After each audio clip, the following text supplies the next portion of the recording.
Dia mengangkat mop dari ember, memeras airnya, dan mulai mengepel lantai koridor rumah sakit untuk kesekian ribu kalinya dalam 20 tahun terakhir.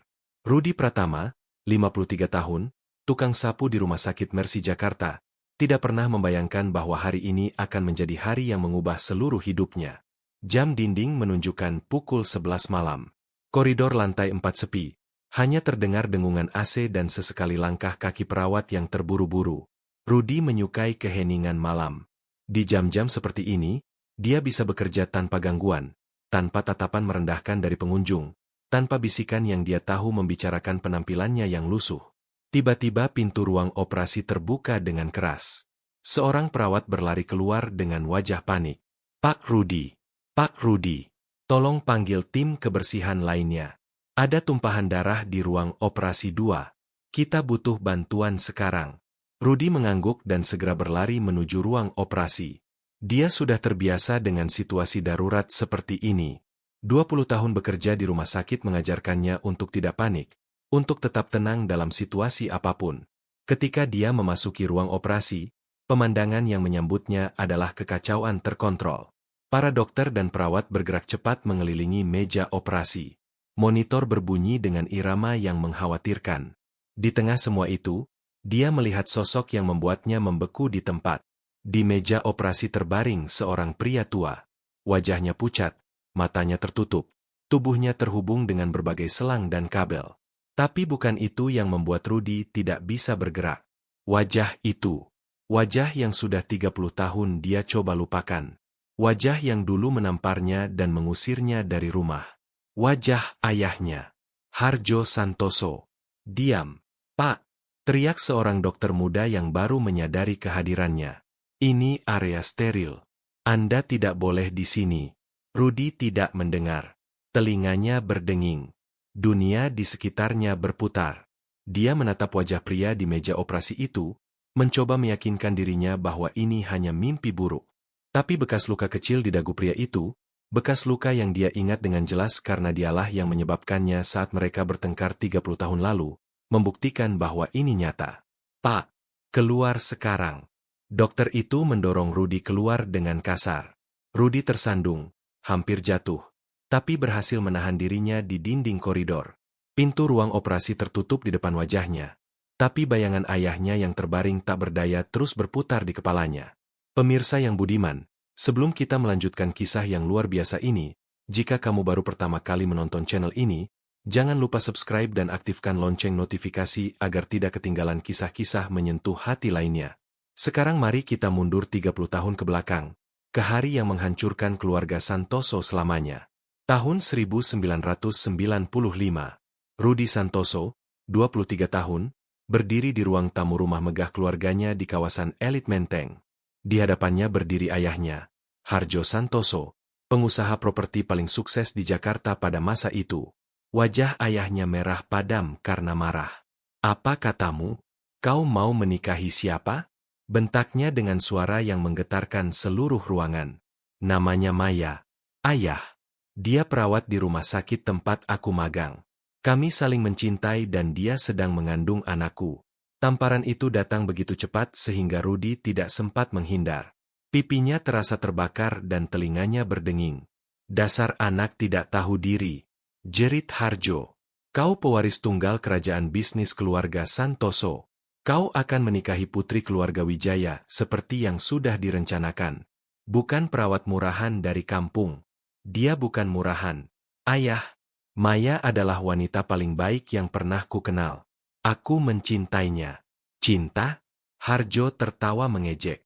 Cinta tidak bisa membeli gedung pencakar langit.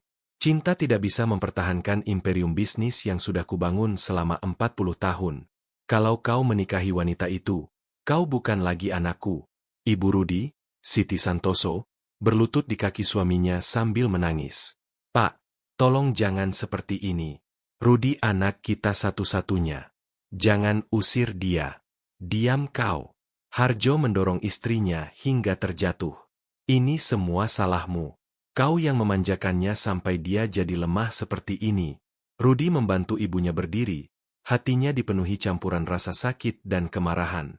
Dia menatap ayahnya dengan tatapan yang tidak pernah dia tunjukkan sebelumnya. Baik, ayah. Kalau itu maumu, aku akan pergi. Tapi ingat baik-baik kata-kataku.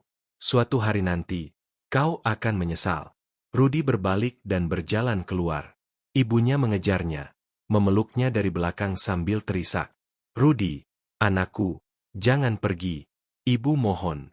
Ibu tidak sanggup kehilanganmu. Maaf, Bu. Rudy mencium kening ibunya. Aku harus melakukan ini. Aku akan baik-baik saja. Jaga diri ibu. Malam itu, Rudy meninggalkan rumah mewah keluarganya hanya dengan satu tas berisi pakaian dan sedikit uang tabungannya. Dia tidak pernah menoleh ke belakang. Kehidupan di luar sangkar emas keluarga Santoso jauh lebih keras dari yang Rudy bayangkan. Gelar kedokterannya yang hampir selesai terpaksa dia tinggalkan. Tanpa dukungan finansial ayahnya, dia tidak mampu membayar biaya kuliah. Dia bekerja serabutan, dari buruh bangunan hingga supir ojek, untuk menghidupi Maya dan bayi mereka yang akan segera lahir. Maya tidak pernah mengeluh. Dia tetap bekerja sebagai perawat sambil mengandung, membantu Rudy sekuat tenaganya. Tidak apa-apa, Mas. Katanya suatu malam ketika mereka tidur di kamar kontrakan sempit yang bocor saat hujan. Kita punya satu sama lain. Itu sudah cukup. 3 bulan kemudian, putra mereka lahir. Mereka menamainya Bayu, yang berarti angin. Rudy berharap anaknya akan tumbuh bebas seperti angin, tidak terkekang oleh ekspektasi dan ambisi orang lain seperti dirinya dulu. Tapi kebahagiaan itu tidak bertahan lama. Sebulan setelah Bayu lahir, Maya demam tinggi.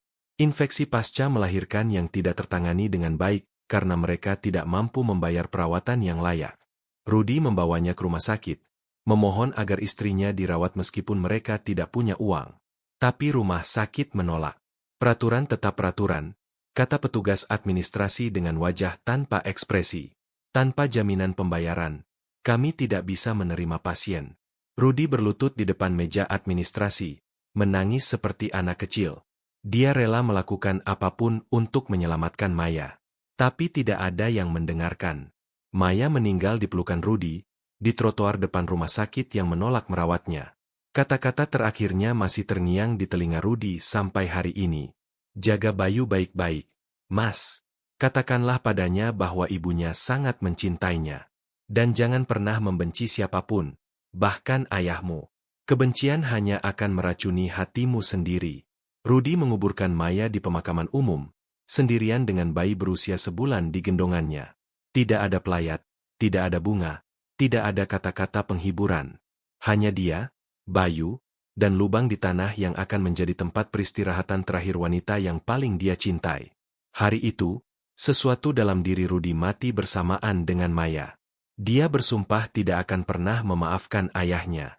Bukan karena pengusiran, bukan karena kemiskinan, tapi karena jika saja dia masih punya akses ke kekayaan keluarga, Maya mungkin masih hidup. Tahun-tahun berlalu dengan lambat dan menyakitkan. Rudy bekerja keras membesarkan Bayu sendirian. Dia bekerja sebagai tukang sapu di berbagai tempat, dari mall hingga perkantoran, sampai akhirnya 20 tahun lalu dia mendapat pekerjaan tetap di rumah sakit Mercy. Ironis, pikirnya waktu itu. Bekerja di rumah sakit yang sama elitnya dengan rumah sakit yang menolak Maya dulu. Tapi dia menelan kegetiran itu. Dia butuh pekerjaan tetap untuk membiayai sekolah Bayu. Bayu tumbuh menjadi anak yang cerdas dan pekerja keras. Dia tidak pernah bertanya tentang kakek dari pihak ayahnya. Rudy tidak pernah menceritakannya. Baginya, keluarga Santoso sudah mati bersamaan dengan Maya. Dengan beasiswa dan kerja paruh waktu, Bayu berhasil masuk fakultas kedokteran. Impian yang dulu gagal diraih Rudy kini diwujudkan oleh putranya. Pada hari wisuda Bayu, Rudy menangis untuk pertama kalinya sejak pemakaman Maya. Aku berhasil, Maya, bisiknya dalam hati. Anak kita berhasil. Bayu sekarang berusia 29 tahun, seorang dokter bedah muda yang cemerlang di rumah sakit yang sama tempat Rudy bekerja sebagai tukang sapu. Tidak ada yang tahu bahwa tukang sapu tua yang selalu membersihkan koridor dengan rajin adalah ayah dari salah satu dokter paling berbakat di rumah sakit itu. Itu adalah rahasia yang Rudy jaga dengan ketat. Dia tidak ingin Bayu malu memiliki ayah tukang sapu. Dia tidak ingin karir cemerlang putranya ternoda oleh asosiasi dengan petugas kebersihan. Setiap kali mereka berpapasan di koridor, Rudy hanya menundukkan kepala dan terus mengepel. Bayu akan tersenyum sopan seperti yang dia lakukan pada semua staf rumah sakit, tidak menyadari bahwa pria tua yang membersihkan lantai itu adalah ayahnya sendiri. Rudy sudah mengatur semuanya. Sejak Bayu masih SMA, dia sudah memalsukan kematiannya sendiri. Dia menyuruh temannya mengirim kabar bahwa dia meninggal karena kecelakaan kerja. Dia melakukan ini agar Bayu tidak perlu menanggung beban memiliki ayah yang gagal.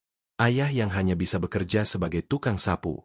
Pemirsa yang budiman, jika kisah ini sudah menyentuh hatimu, jangan lupa tinggalkan like dan bagikan kepada teman-temanmu. Sekarang kita kembali ke malam yang mengubah segalanya. Rudy duduk di bangku koridor. Tubuhnya gemetar. Pikirannya berkecamuk. Ayahnya, Harjo Santoso, terbaring di meja operasi. Pria yang mengusirnya 30 tahun lalu. Pria yang secara tidak langsung menyebabkan kematian Maya. Pria yang tidak pernah dia maafkan. Tapi juga pria yang memberinya hidup. Pria yang dulu menggendongnya saat dia kecil. Pria yang mengajarinya naik sepeda. Pria yang, sebelum ambisi bisnis menguasai hatinya, pernah menjadi ayah yang baik. Rudy tidak tahu sudah berapa lama dia duduk di sana ketika pintu ruang operasi terbuka lagi. Kali ini seorang dokter senior keluar dengan wajah lelah. Rudy mengenali dokter itu. Dokter Surya, kepala bedah jantung, supervisor dari Bayu. Operasinya sangat rumit, kata dokter Surya pada perawat yang menunggunya. Pasien dalam kondisi kritis. Bypass 3 pembuluh darah plus penggantian katup. Kita butuh keajaiban untuk menyelamatkannya. Rudy memberanikan diri mendekat. Permisi, dok. Siapa pasien itu? Dokter Surya menatapnya sebentar. Tampak terkejut seorang tukang sapu berani bertanya. Tapi dia menjawab juga. Harjo Santoso, pengusaha besar. Dulu sangat kaya, tapi bisnis-bisnisnya bangkrut beberapa tahun lalu. Sekarang dia hidup sendirian di panti jompo. Tidak ada keluarga yang mengunjunginya. Hatinya diremas mendengar kata-kata itu. Tidak ada keluarga. Sendirian. Panti jompo. Istrinya, Bu Siti, meninggal 15 tahun lalu. Kata dokter Surya sambil membaca berkas. Setelah itu kondisi Pak Harjo menurun drastis. Bisnis-bisnisnya gagal satu persatu. Sepertinya dia kehilangan semangat hidup setelah ditinggal istri dan anaknya menghilang entah kemana. Rudy merasa dunia runtuh di bawah kakinya. Ibunya meninggal 15 tahun lalu. Dan dia tidak tahu. Dia tidak ada di sana. Dia bahkan tidak tahu di mana ibunya dimakamkan. Air mata mengalir di pipi Rudy tanpa dia sadari. Dokter Surya menatapnya dengan bingung. Pak, Anda baik-baik saja? Rudy tidak menjawab. Dia berbalik dan berlari ke toilet terdekat. Dia mengunci diri di dalam bilik dan menangis seperti tidak pernah menangis sebelumnya. Ibu, bisiknya di antara isak tangis. Maafkan aku, Bu. Maafkan aku. Dia menangis untuk ibunya yang meninggal sendirian tanpa dirinya di sisi. Dia menangis untuk tahun-tahun yang terbuang karena kebencian. Dia menangis untuk dirinya sendiri yang ternyata tidak lebih baik dari ayahnya. Keduanya sama-sama egois. Sama-sama keras kepala. Sama-sama menghancurkan keluarga mereka sendiri. Ketika akhirnya dia keluar dari toilet, Rudy mengambil keputusan. Dia akan menemui ayahnya. Entah ayahnya sadar atau tidak, hidup atau mati, dia harus mengatakannya. Dia harus meminta maaf. Dia harus memaafkan. Rudy berjalan menuju Icu tempat ayahnya dirawat pasca operasi. Lorong rumah sakit yang biasanya terasa familiar sekarang terasa asing. Setiap langkah terasa berat, seolah kakinya dirantai oleh 30 tahun kebencian dan penyesalan. Di depan pintu Icu, dia berhenti. Seorang dokter muda baru saja keluar. Dokter yang sangat dia kenal. Bayu, putranya. Ayah dan anak itu berhadapan untuk pertama kalinya dalam hampir 20 tahun. Bayu mengenakan jas dokter putihnya, stetoskop menggantung di leher. Wajahnya tampak lelah setelah operasi panjang. Dia menatap Rudy dengan tatapan yang biasa dia berikan pada staf kebersihan. Sopan tapi tidak benar-benar melihat. Permisi, Pak, kata Bayu sambil hendak melewatinya. Bayu, suara Rudy serak hampir tidak terdengar. Bayu berhenti. Alisnya terangkat. Ya, Pak. Ada yang bisa saya bantu? Rudi menatap putranya. Anak yang dia besarkan sendirian. Anak yang dia korbankan segalanya untuknya. Anak yang sekarang menjadi dokter hebat tanpa tahu siapa ayahnya sebenarnya. Tidak. Rudi menggeleng pelan. Tidak ada apa-apa, Dok.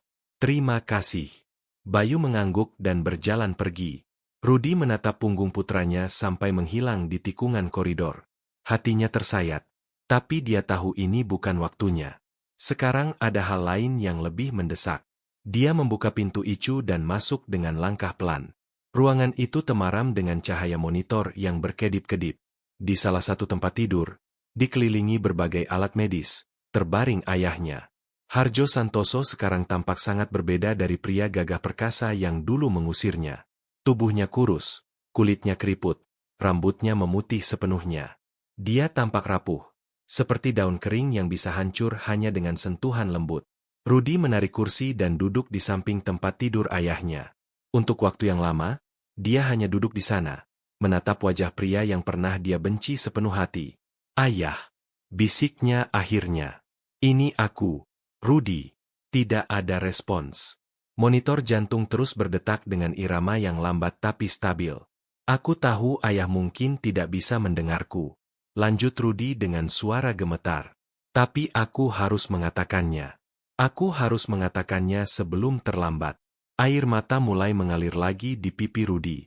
Aku membencimu, ayah. Selama 30 tahun, aku membencimu dengan segenap hatiku. Aku menyalahkanmu untuk semuanya. Untuk kemiskinanku, untuk kematian Maya, untuk semua penderitaan yang kujalani. Dia berhenti sejenak, menarik napas dalam-dalam. Tapi sekarang aku sadar, kebencian itu tidak menyakitimu sama sekali. Yang sakit adalah aku sendiri. Aku menghabiskan 30 tahun hidupku membawa beban yang seharusnya sudah kulepaskan sejak lama. Rudi mengambil tangan ayahnya yang kurus dan dingin.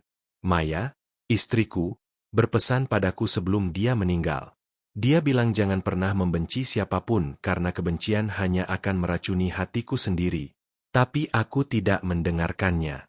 Aku terlalu sibuk membenci untuk menyadari bahwa aku sedang meracuni diriku sendiri dan juga anakku. Dia menggenggam tangan ayahnya lebih erat. Aku memaafkanmu, ayah. Aku memaafkanmu untuk semuanya. Dan aku minta maaf. Maaf karena aku pergi. Maaf karena aku tidak ada saat ibu meninggal. Maaf karena aku membiarkan kebencian membutakan mataku selama ini. Pemirsa yang budiman, saat-saat seperti inilah yang mengingatkan kita bahwa hidup terlalu singkat untuk menyimpan dendam. Jika kamu menikmati kisah ini, tolong subscribe channel ini karena dukunganmu sangat berarti bagi kami. Sekarang mari kita lanjutkan. Tiba-tiba, jari-jari Harjo bergerak. Lemah, hampir tidak terlihat, tapi Rudi merasakannya. Mata Harjo yang sudah lama tertutup perlahan terbuka. Pandangannya kabur, linglung, tapi perlahan fokus pada wajah di depannya. Rudi? Suaranya serak, nyaris tidak terdengar. Apa itu benar-benar kau, Rudi? Air mata mengalir di pipi Rudi. Iya, ayah. Ini aku. Harjo mencoba mengangkat tangannya tapi terlalu lemah. Air mata mengalir dari sudut matanya, membasahi bantal. Anakku, bisiknya. Kau kembali. Kau benar-benar kembali. Aku di sini, ayah. Rudi menggenggam tangan ayahnya dengan kedua tangannya. Aku di sini. Maafkan aku, Rudi, kata Harjo dengan suara yang dipenuhi penyesalan mendalam. Maafkan ayah yang bodoh ini. Ayah salah. Ayah sangat salah. Seharusnya ayah tidak pernah mengusirmu. Seharusnya ayah mendukung pilihanmu. Tapi ayah terlalu sombong. Terlalu terobsesi dengan uang dan status. Dia terbatuk, tubuhnya gemetar. Setelah kau pergi, hidup ayah hancur. Ibumu tidak pernah memaafkan ayah. Dia meninggal dengan hati yang hancur, selalu menanyakan kabarmu, selalu berharap kau akan pulang. Dan ayah hidup dalam penyesalan setiap hari selama 30 tahun. Jangan bicara dulu, ayah. Rudi mengelap air mata di pipi ayahnya. Istirahat dulu. Kita bisa bicara nanti setelah ayah pulih. Tidak. Harjo menggeleng lemah. Ayah harus mengatakannya sekarang. Ayah tidak tahu berapa lama waktu yang tersisa. Rudy, ayah mencarimu. Selama bertahun-tahun ayah menyewa detektif untuk mencarimu. Tapi kau menghilang tanpa jejak. Ayah sudah putus asa. Aku mengubah namaku, kata Rudy pelan. Aku tidak ingin ditemukan. Ayah mengerti. Harjo memejamkan matanya sejenak. Ayah layak mendapatkan kebencianmu. Ayah layak ditinggalkan. Aku tidak membencimu lagi, ayah, kata Rudy dengan tulus. Aku sudah memaafkanmu. Harjo membuka matanya, menatap Rudy dengan pandangan yang tidak percaya. Bagaimana bisa? Setelah semua yang ayah lakukan? Karena kebencian terlalu berat untuk dibawa terus. Rudy tersenyum kecil di antara air matanya. Dan karena, meskipun aku tidak mau mengakuinya, kau tetap ayahku. Tidak ada yang bisa mengubah itu. Dua pria dewasa itu menangis bersama, melepaskan 30 tahun rasa sakit dan penyesalan. Di ruangan Icu yang temaram itu, pagar yang selama ini memisahkan mereka perlahan runtuh. Rudy, kata Harjo setelah mereka berdua sedikit tenang. Apa Maya? Dia masih? Rudy menggeleng pelan. Dia meninggal. Ayah. Sebulan setelah melahirkan anak kami. Infeksi pasca melahirkan. Wajah Harjo dipenuhi kepedihan yang mendalam. Ayah turut berduka. Dia pasti wanita yang luar biasa kalau kau rela meninggalkan semuanya untuknya. Dia memang luar biasa. Rudy tersenyum mengenang istrinya. Dan kami punya anak laki-laki. Namanya Bayu. Dia sekarang 29 tahun. Mata Harjo melebar. Ayah punya cucu? Rudy mengangguk dengan bangga. Dan bukan sembarang cucu. Ayah. Bayu adalah dokter bedah. Dia bekerja di rumah sakit ini. Bahkan, dia salah satu dokter yang mengoperasi ayah tadi malam. Harjo menutup mulutnya dengan tangan yang gemetar. Cucuku menyelamatkan nyawaku? Ya. Rudy tidak bisa menahan senyumnya. Tanpa dia tahu bahwa pasien yang dia operasi adalah kakeknya. Ayah ingin bertemu dengannya, kata Harjo dengan mata berbinar penuh harapan. Tolong, Rudy. Bawa cucuku ke sini. Biarkan ayah melihat wajahnya sebelum ayah meninggal. Ayah tidak akan meninggal, kata Rudy tegas. Ayah baru saja dioperasi oleh dokter terbaik. Ayah akan pulih dan akan ada banyak waktu untuk bertemu Bayu. Tapi dia menatap wajah ayahnya yang tua dan lemah, dan dia tahu bahwa waktu adalah sesuatu yang tidak pernah bisa mereka ambil untuk granted. Aku akan bicara dengan Bayu, kata Rudy akhirnya. Tapi aku harus jujur padanya dulu tentang semuanya. Tentang siapa aku sebenarnya. Tentang ayah. Tentang seluruh sejarah keluarga kita. Kau tidak pernah memberitahunya? Ya. Rudy menundukkan kepalanya malu. Aku memalsukan kematianku sendiri 20 tahun lalu. Aku tidak ingin dia malu memiliki ayah yang hanya tukang sapu. Harjo menggenggam tangan Rudy dengan sekuat tenaga yang dia miliki. Kau tidak pernah hanya tukang sapu, Rudy. Kau ayah yang membesarkan anaknya sendirian, yang mengorbankan segalanya untuk anaknya. Itu lebih berharga dari semua gelar dan kekayaan di dunia. Kata-kata itu seperti balsem untuk luka lama di hati Rudy. Terima kasih, ayah. Keesokan harinya, Rudy menunggu di kafetaria rumah sakit. Dia sudah mengirim pesan pada Bayu, meminta bertemu untuk membicarakan sesuatu yang penting tentang pasien di Icu. Bayu tiba tepat waktu. Masih mengenakan jas dokter putihnya. Dia duduk di hadapan Rudy dengan ekspresi bingung. Pak, ada apa? Apakah ada masalah dengan pasien Harjo Santoso? Rudy menarik napas dalam-dalam. Ini adalah momen yang dia takuti seumur hidupnya. Tapi ini juga momen yang tidak bisa dia hindari lebih lama lagi. Bayu, apa yang akan ayah katakan akan mengejutkanmu. Mungkin kau akan marah. Mungkin kau akan membenciku. Tapi tolong dengarkan sampai selesai sebelum kau menilai. Bayu mengerutkan alisnya. Ayah? Pak, apa maksudnya? Rudy menatap mata putranya. Mata yang sama dengan mata Maya. Mata yang dipenuhi kebaikan dan kejujuran. Namaku bukan Pak Rudy si tukang sapu, kata Rudy dengan suara gemetar. Nama asliku adalah Rudy Santoso. Aku adalah anak dari Harjo Santoso, pasien yang kau operasi kemarin. Dan yang lebih penting lagi, dia berhenti sejenak, mengumpulkan keberanian. Aku adalah ayahmu, Bayu. Ayah kandungmu yang kau pikir sudah meninggal 20 tahun lalu. Kopi di tangan Bayu tumpah ke meja. Wajahnya pucat pasi. Dia menatap Rudi seolah melihat hantu. Apa? Bisiknya tidak percaya. Itu tidak mungkin. Ayahku meninggal kecelakaan kerja. Itu yang aku katakan pada keluarga yang merawatmu. Kata Rudi. Air mata mulai mengalir di pipinya.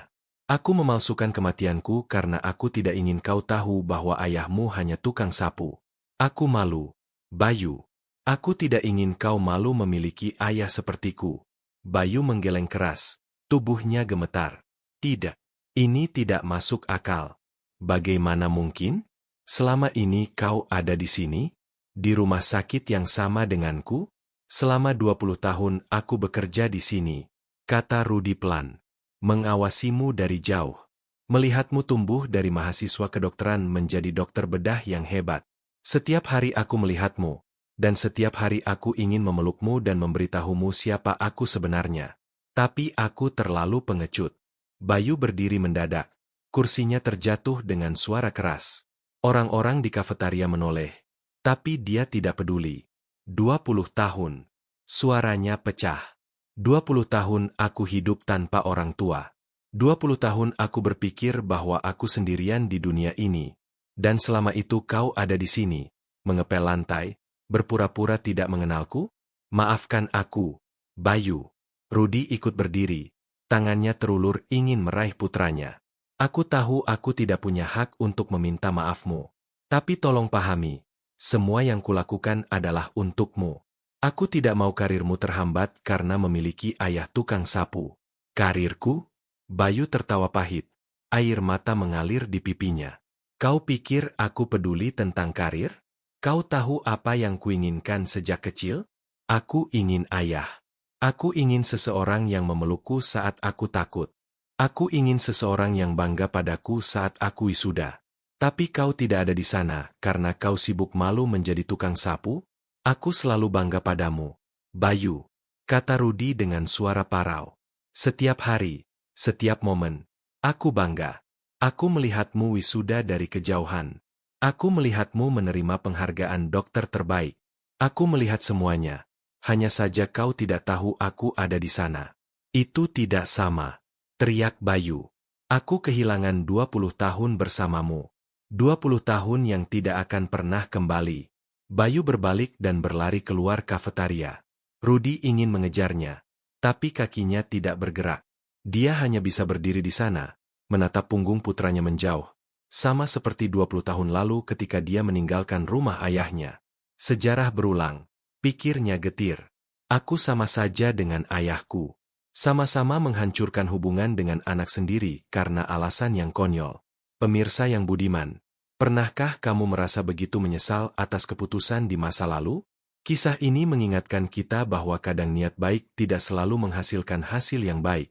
Jangan lupa like video ini jika kamu ingin melihat bagaimana kisah ini berakhir. Sekarang mari kita lanjutkan ke bagian yang paling mengharukan. 3 hari berlalu. Bayu tidak lagi menyapa Rudi saat berpapasan di koridor. Dia bahkan mengalihkan pandangan setiap kali melihat ayahnya. Rudi memahami. Dia memberikan Bayu ruang yang dia butuhkan.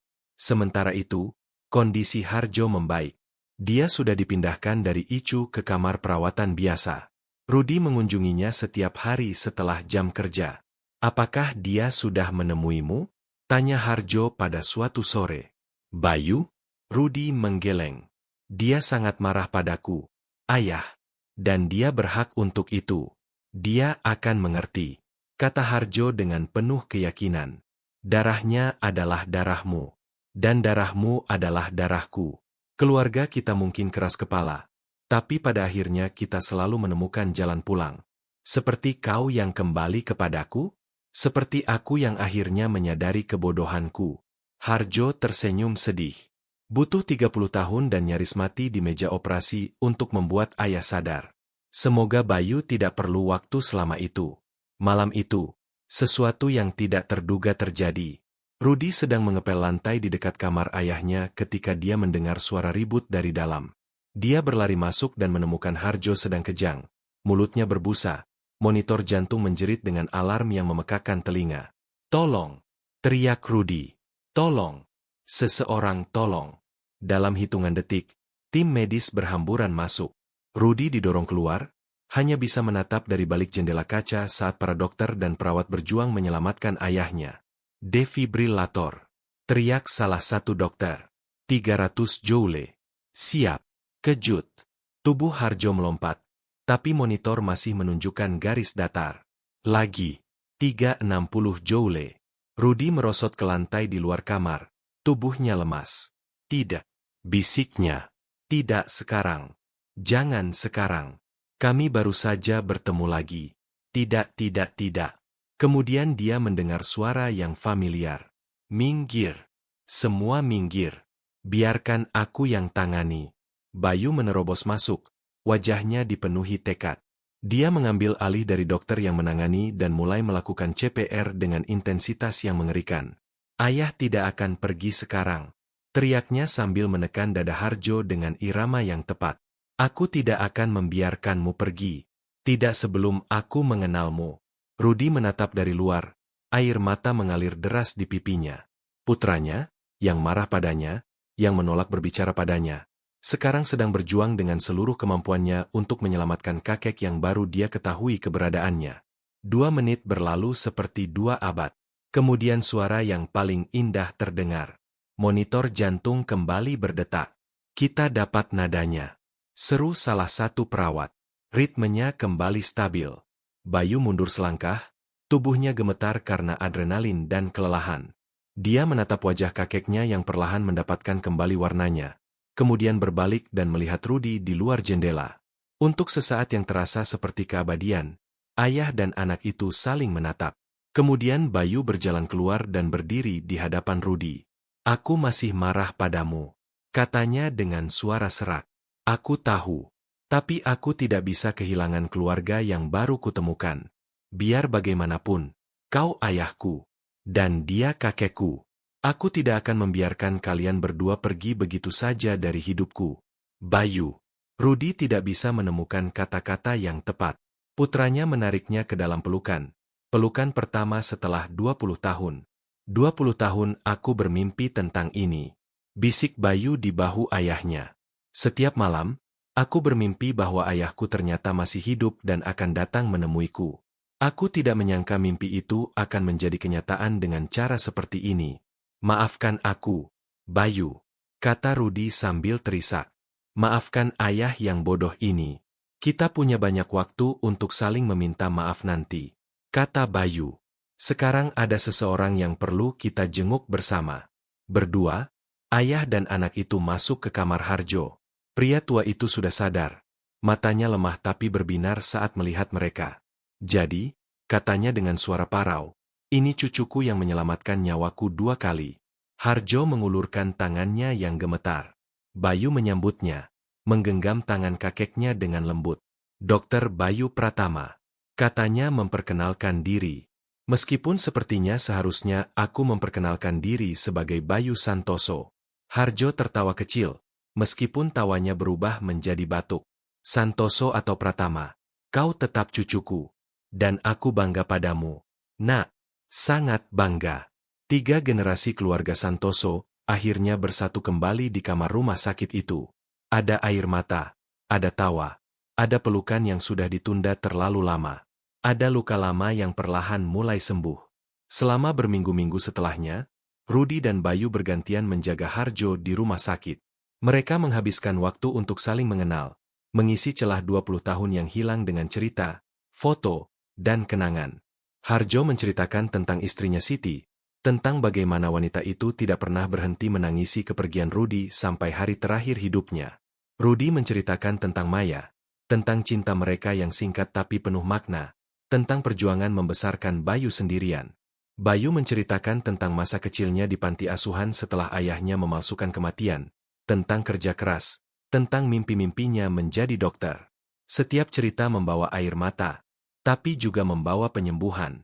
Ketika Harjo akhirnya diizinkan pulang dari rumah sakit, dia tidak kembali ke panti jompo. Bayu membawanya ke apartemennya, menyediakan kamar khusus yang sudah dilengkapi dengan semua kebutuhan medisnya. Dan untuk Rudy, Bayu memaksa ayahnya untuk berhenti bekerja sebagai tukang sapu. Ayah sudah bekerja terlalu keras sepanjang hidupmu, katanya tegas. Sekarang biarkan aku yang merawat ayah dan kakek. Itu tugasku sebagai anak dan cucu. Rudy awalnya menolak. Dia tidak terbiasa menjadi beban. Tapi Bayu bersikeras. Ayah bukan beban, katanya. Ayah adalah berkat. Berkat yang hampir kulewatkan karena kebodohanku sendiri. Pemirsa yang budiman, kita sudah hampir sampai di akhir kisah yang luar biasa ini. Tapi sebelum itu, aku ingin bertanya. Pernahkah kamu merasa terlambat untuk memperbaiki hubungan dengan seseorang? Kisah ini membuktikan bahwa tidak pernah terlalu terlambat selama kita masih bernapas. Jika kisah ini menyentuh hatimu, jangan lupa subscribe dan aktifkan lonceng notifikasi. Sekarang mari kita lihat bagaimana kisah ini berakhir. 6 bulan kemudian, Harjo duduk di kursi roda di taman belakang apartemen Bayu. Kondisinya sudah jauh lebih baik, meskipun usia dan penyakitnya membuatnya tidak bisa kembali seperti sedia kala. Di sampingnya duduk Rudy, dan di hadapan mereka berdiri Bayu dengan seorang wanita cantik yang tersenyum malu-malu. Kakek, ayah, kata Bayu dengan wajah berseri-seri. Perkenalkan, ini Anissa, kekasihku. Kami berencana menikah tahun depan. Harjo dan Rudy saling berpandangan, senyum mengembang di wajah mereka. Kekasih? Kata Harjo dengan nada bercanda.